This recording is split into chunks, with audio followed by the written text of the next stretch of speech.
আসসালামু আলাইকুম। যারা তিতার ভয়ে করলা খেতে পছন্দ করেন না, আজকের রেসিপিটি তাদের জন্য। এইভাবে যদি আপনারা করলা ভর্তা করেন তাহলে কিন্তু কোনোভাবেই তিতা লাগবে না। করলাগুলোকে আমি পাতলা পাতলা করে কেটে ভালো করে ধুয়ে পানি ঝরিয়ে নিয়েছি। এরপর কড়াইয়ের মধ্যে পরিমাণ মতো তেল দিব। তেলের পরিমাণ একটু বেশি দিতে হবে। তারপর করলা দিতে হবে। দিয়ে দিব 1 চিমটির মতো লবণ। চুলার আঁচ বাড়িয়ে রেখে করলা ভেজে নিতে হবে একদম মচমচে করে। এইভাবে আমি আবারও করলা ভেজে নিব। একসাথে লবণ দেওয়া যাবে না, যতবার ভাজবো ততবার লবণ দিতে হবে। তেলের পরিমাণ একটু বেশি দিয়ে চুলার আঁচ বাড়িয়ে রেখে মচমচে করে ভেজে নিতে হবে। এবার আমি আলু ভেজে নিব। আলুটাকেও আমি ভালো করে গ্রেটারে গ্রেট করে পানি ঝরিয়ে নিয়েছি।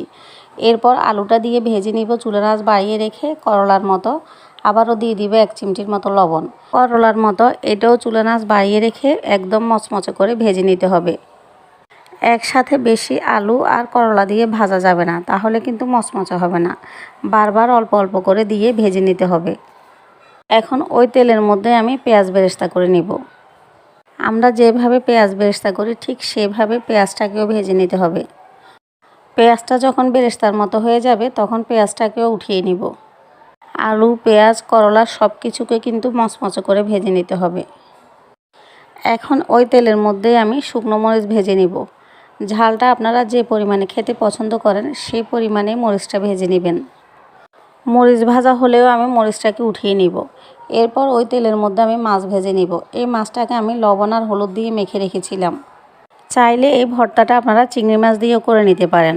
এই রেসিপিটা কিন্তু আমি ফেসবুকের এক আপুর থেকে শিখেছিলাম। এই রেসিপিটা আমি আরেকবারও করেছিলাম, কিন্তু আপনাদের সাথে শেয়ার করা হয়নি। এখন আমি শুকনো মরিচের সাথে লবণ দিয়ে মেখে নিব। এরপর ওই যে মাছ ভেজে রেখেছিলাম সেই মাছের আমি কাটা ছাড়িয়ে নিয়েছি।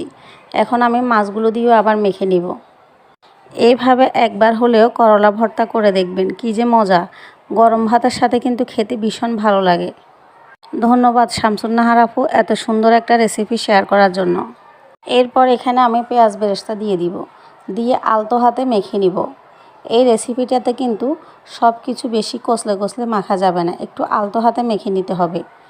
এরপর এখানে আমি ওই যে করলা ভেজে রেখেছিলাম করলা দিয়ে দিব। দিয়ে আবার একটু আলতো হাতে মেখে নিব। তারপর এখানে দিয়ে দিব কাঁচা পেঁয়াজ। দিয়ে আবারও আলতো হাতে মেখে নিব। এভাবে সব কিছু দিয়ে ভালো করে মিশিয়ে আলতো হাতে মেখে নিব। সব শেষে এখানে আমি আলু দিয়ে দিব। আলুগুলো কিন্তু একদম ক্রিস্পি করে আমি ভেজে নিয়েছিলাম। এখন সব কিছু আলতো হাতে ভালো করে মেখে নিব।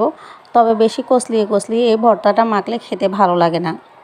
সব কিছু যখন আলতো হাতে মেখে নেওয়া হয়ে যাবে সব শেষে আমি এখানে দিয়ে দিব বেশি করে সরিষার তেল। দিয়ে আবারও সব কিছু একটু আলতো হাতে মেখে নিব। সত্যিই কিন্তু অসম্ভব মজার হয়ে থাকে এই করলা ভর্তাটা। সবাই ভালো থাকবেন। আল্লাহ হাফেজ।